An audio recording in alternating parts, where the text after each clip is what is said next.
ચાલો મિત્રો, પ્રકરણ નંબર 1 સંબંધ અને વિધેયનો અભ્યાસ કરીએ છીએ. ગયા લેક્ચરમાં લેક્ચર નંબર 9 માં દ્વિક ક્રિયા વિશેની સમજૂતી મેળવી હતી. આજે લેક્ચર નંબર 10 માં દ્વિક ક્રિયાની સમજૂતી પરથી દાખલાઓ શીખવાના છે. તો દ્વિક ક્રિયાઓ શોધવા માટેના આજના લેક્ચરમાં આપણે દાખલાઓ શીખીશું. બોર્ડ પર રકમ લખી છે, જોઈએ કે દ્વિક ક્રિયા છે કે નથી તે નક્કી કરો. તો આજના લેક્ચરમાં સૌપ્રથમ દ્વિક ક્રિયા નક્કી કઈ રીતે કરશું એના ટોપિકોના દાખલાઓ શીખીશું. ચાલો, તો બોર્ડ પર રકમ લખી છે. દ્વિક ક્રિયા એ z પ્લસ પર a દ્વિક ક્રિયા b બરાબર a b દ્વારા વ્યાખ્યાયિત છે. એટલે કે આ દ્વિક ક્રિયા છે એવું આપણે પૂછવાનો પ્રયત્ન કરેલો છે, તો એ આપણે શોધવાનું છે. બરાબર. ચાલો, z પ્લસ ની વાત કરવી છે. તો z પ્લસ, તો z માં કઈ સંખ્યા આવે? ઋણ આવે, શૂન્ય આવે ને ધન આવે, પણ અહીંયા પ્લસ જ કીધી છે એટલે a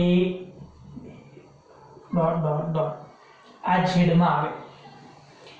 હવે આપણે સરળની વાત કરવાની છે.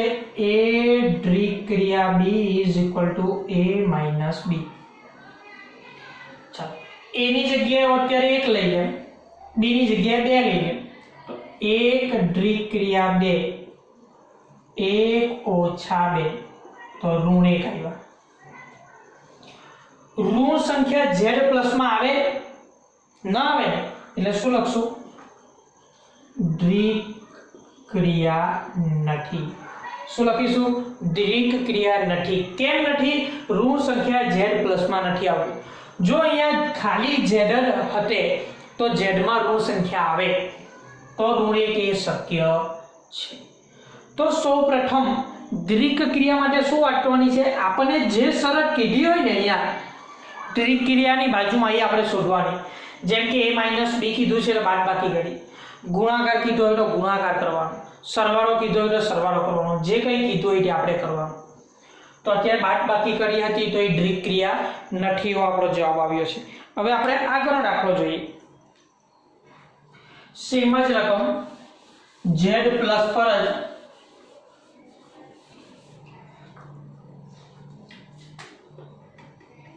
a into b. તો શું કીધું છે? બંને વચ્ચે ગુણાકાર. એક્ઝામ્પલ તરીકે 1 અને 2 લઈ લઈએ તો 1 ઇન્ટુ 2, 2 એકો 2, 2 ને 3 લેવ, 3 ને 4 લેવ, કોઈ પણ ધન સંખ્યા લેવ અહીંથી તો ગુણાકાર કેવો થશે? ધન સંખ્યા જ થશે. ગુણાકાર કેવો થશે મિત્રો? ધન સંખ્યા જ થશે. એટલે શું કહેવાશે? દ્વિક ક્રિયા છે. દ્વિક ક્રિયા છે. કેમ? કારણ કે ગુણાકાર ધન જ થવાનો છે. તો આ એકદમ સિમ્પલ દાખલા કે જે આપણને વાત કરી હોય એ કામ અહીંયા કરવાનું. ગુણાકાર, ભાગાકાર, સરવાળો દ્વિક ક્રિયા છે કે નહીં તે આપણે ચકાસવાનું. ચાલો, 2 દાખલા જોયા, ત્યારબાદ ત્રીજો દાખલો જોઈએ એટલે હજુ તમને વધારે થોડો ખ્યાલ આવશે.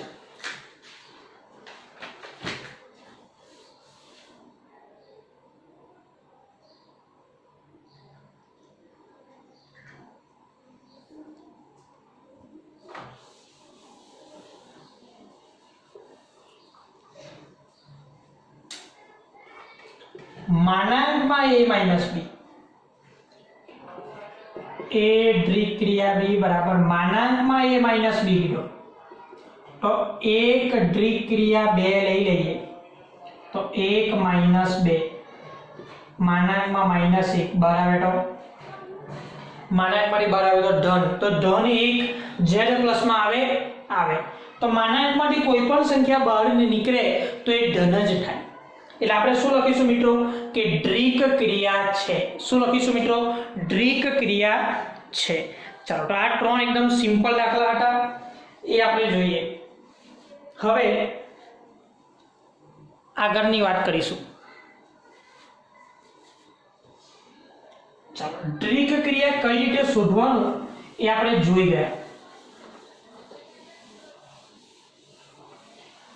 હવે ગઈકાલે વાત કરેલી એ મુજબ કે ક્રમનો નિયમ, જૂથનો નિયમ, જે બધા નિયમો ભણી ગયા હતા, તો દ્રિક ક્રિયા માટે નિયમ સાબિત કરવાના છે અથવા તો આપણે શોધવાના છે કે કયા કયા નિયમ આપણને લાગુ પડે છે, એની આપણે વાત કરવાની છે મિત્રો. ચાલો, તો હવે આપણે ટોપિકનું નામ આપીશું કે દ્રિક ક્રિયા છે કે નહીં તે નક્કી કરો. તો એ નક્કી કરતા આવી ગયું. ત્યારબાદ સમક્રમી અને જૂથના નિયમનું પાલન કરે છે કે નહીં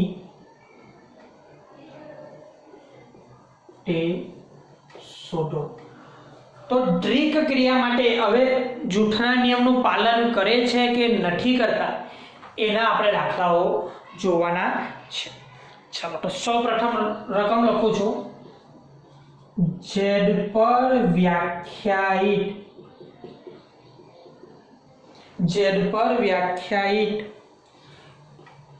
a દ્રિક ક્રિયા b બરાબર a માઇનસ b માટે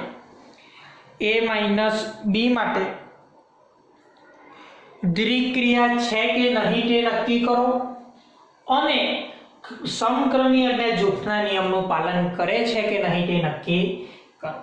ચાલો, તો z, તો સૌપ્રથમ આપણે જોવાનું મિત્રો કે z માં કઈ કઈ સંખ્યા.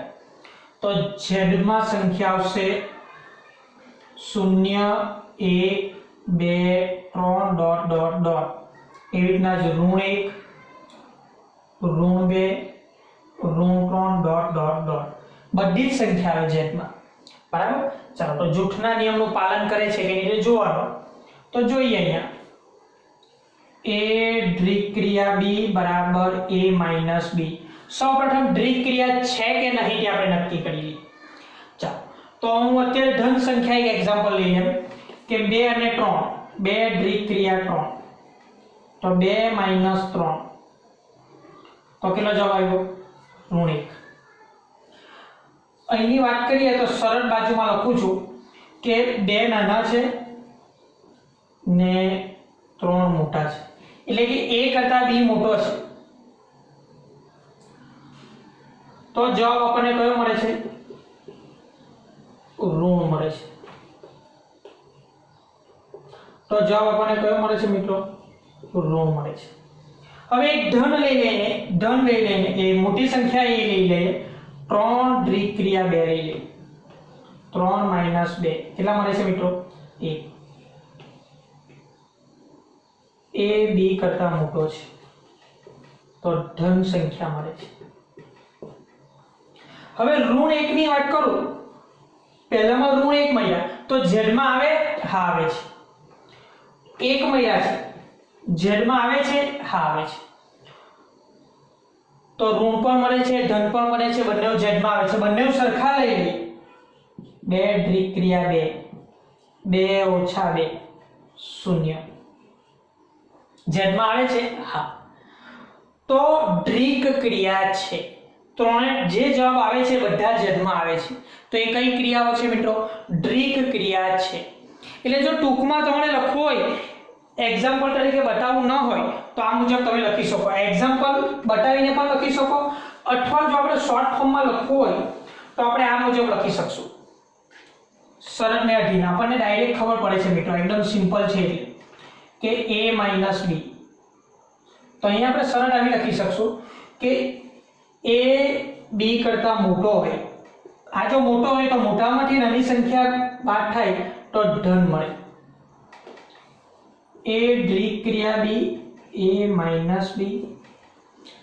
a b કરતા નાનો હોય તો કઈ સંખ્યા મળે મિત્રો? ઋણ મળે. a દ્રિક ક્રિયા b, a માઇનસ b. જો બંને સરખા હોય તો જવાબ કયો મળે? 0 મળે. મોટા હોય તો ધન મળે, કોઈ પણ મોટી સંખ્યા લઈ લો ધન જ જવાબ આવે. નાના હોય તો ઋણ મળે, કોઈ પણ નાની સંખ્યા લઈ લો ઋણ જ જવાબ આવે, બંને જો સરખા હોય તો શૂન્ય જવાબ મળે।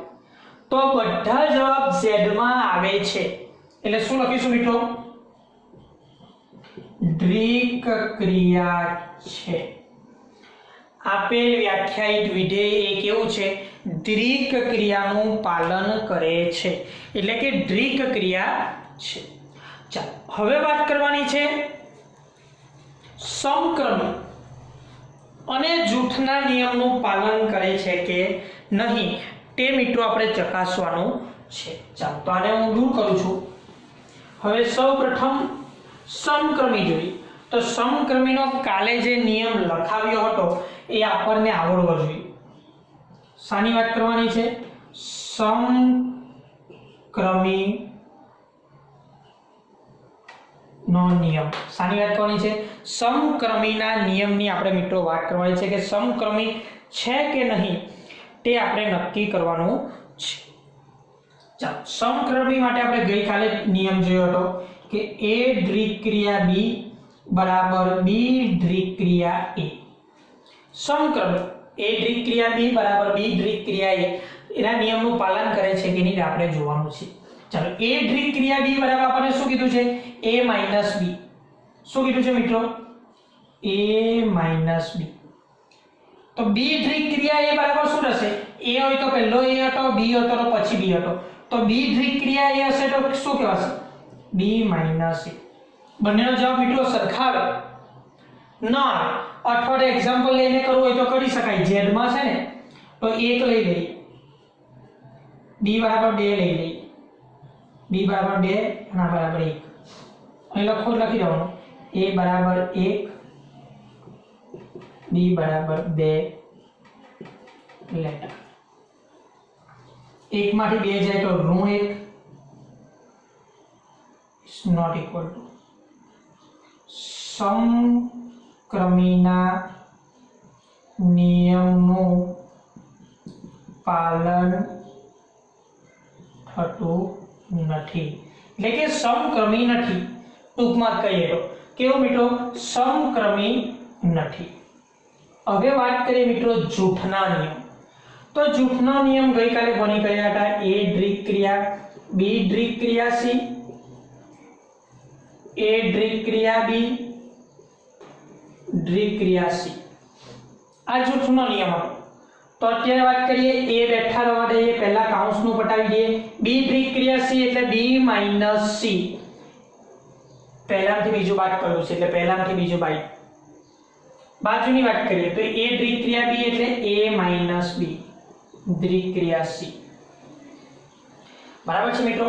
ચાલો a અત્યારે બેઠા રહેવા દઈએ, દ્વિક્રિયા b ની જગ્યાએ 2 લઈ લઉં છું, c ની જગ્યાએ અહીંયા લખી દઈએ a બરાબર 1 b બરાબર 2 c બરાબર 3 લેટર। જે એક્ઝામ્પલ લેવો 1 2 3 મેં લીધા, તમે 2 3 4 લેવો, ઋણ લેવો કે જે લેવો તે આપણે ચેક કરવાનું છે। 2 માઈનસ 3 1 માઈનસ 2 દ્વિક્રિયા c। ચાલો a દ્વિક્રિયા 2 માંથી 3 જાય તો ઋણ 1 દ્વિક્રિયા c। a દ્વિક્રિયા 1 તો a બરાબર કેટલા લીધા છે મિત્રો આપણે 1 માઈનસ 1 ની જગ્યાએ b છે ને એટલે માઈનસ 1 ઓછા ઓછા વત્તા કેટલા મળ્યા મિત્રો? 2 મળ્યા। એવું જ અહીંયા પહેલા ને બીજું તો -1 માઈનસ c ની જગ્યાએ કેટલા છે 3 -4 is not equal to જૂથના નિયમનું પાલન થતું નથી। કોના નિયમનું પાલન થતું નથી મિત્રો? જૂથના નિયમનું પાલન થતું નથી અહીં। ચાલો તો એક વખત જોઈ લો મિત્રો સમક્રમી અને જૂથનો નિયમ આપણે કઈ રીતે જોયો હતો। ત્યારબાદ આગળનું એક્ઝામ્પલ આપણે જોઈએ જેથી તમને વધારે ખ્યાલ આવશે।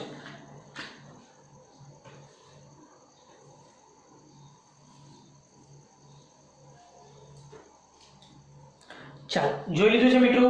હવે આગળનો એક એક્ઝામ્પલ જોઈએ જેથી તમને વધારે ખ્યાલ આવશે।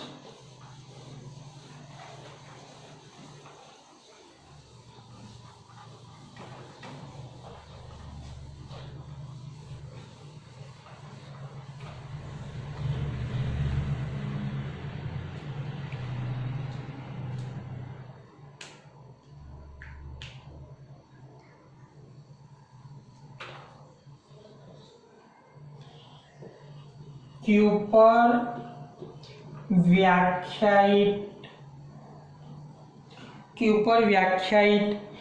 ए द्विक्रिया बी बराबर ए बी ना छेदमां 2 ए द्विक्रिया बी बराबर ए बी ना छेदमां 2 द्विक्रिया छे के नहीं ते नक्की करो समक्रमी छे जूठा नियमનું પાલન કરે છે કે નહીં બધું ચેક કરવાનું છે ચાલો તો સૌપ્રથમ દ્વિક્રિયા છે કે નહીં તે વાત કરીએ q એટલે બધી સંખ્યાઓ આવી જાય q માં અપૂર્ણાંક સંખ્યા પણ આવે મિત્રો બરાબર ચાલો તો આના માટે જોઈએ આપણે પહેલા સમક્રમી છે કે નહીં a દ્વિક્રિયા b બરાબર ab ના છેદમાં 2 હવે q માં તો બધી જ સંખ્યાઓ આવવાની ને મિત્રો તમે કોઈ પણ સંખ્યા લઈ લો एग्जाम्पल तरीके के एक अपूर्णांक ले लीजिए जेम के अहीं बात करी कि a बराबर 3 b बराबर 3 ना छेदमां 2 लेता उपयोग करिए a ની જગ્યાએ 3 * b ની જગ્યાએ 3 ના છેદમાं 2 છેદમાं 2 3 ટાલી 9 2 2 4 बिलोंग्स टू सामा छे q માં છે ને કોઈ પણ સંખ્યા લઈ લો બધી q માં આવવાની છે धन पण आवे ऋण पण आवे अपूर्णांक पण आवे तो बधी q માં આવે છે એટલે કે દ્વિક ક્રિયા છે એટલે આપણે શું લખીશું મિત્રો કે દ્વિક ક્રિયા છે ચાલો આ દ્વિક ક્રિયાની વાત થઈ હવે જેનું કામ છે તેની વાત કરીશું કે સમક્રમી પ્રથમ નિયમ આપણો